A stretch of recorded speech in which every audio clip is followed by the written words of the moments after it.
Lezi izindaba zethembisa online. Right ake sikubingelele sikwamukele sawubona igama lami ngingumfanelo uphenye ibheshu ngingwakwaZanibe isibongo. Sikwethulela izindaba konke okwenzekayo endaweni yaseThembisa, Ivory Park, Rabe Ridge nezindawo ezisungezile.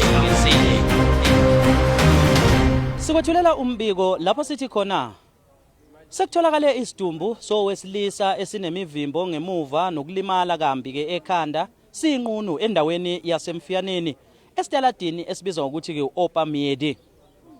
Amalungu omphakathi athole ukushaqeka khona namuhla ekseni ngalesi sikhathi ke ebona lesi sidumbu sowesilisa esiyinqunu. Akwaziwa ukuthi ke ngabe kwenzekeni. NjengeThembisa Online umbiko lona esikunika wona ngoba sibuka ngeso lenyama. Abezimo eziphuthumayo bebengakafiki endaweni yesigameko ukuzomemezela phecelezi lokho ekuthiwa ke ukudeclare. Amaphoyisa estation samaphoyisa eThembisa South asethelekile endaweni yesigameko. Ezindabeni zeThembisa Online ngingumfanelo uphenye ibheshu wakwaZanibe. Umbiko siuqophe endaweni yasemfiyaneni khona lapha eThembisa kanti kangihambi ngedwa khona ubanele uBrazo wakwaSondlo.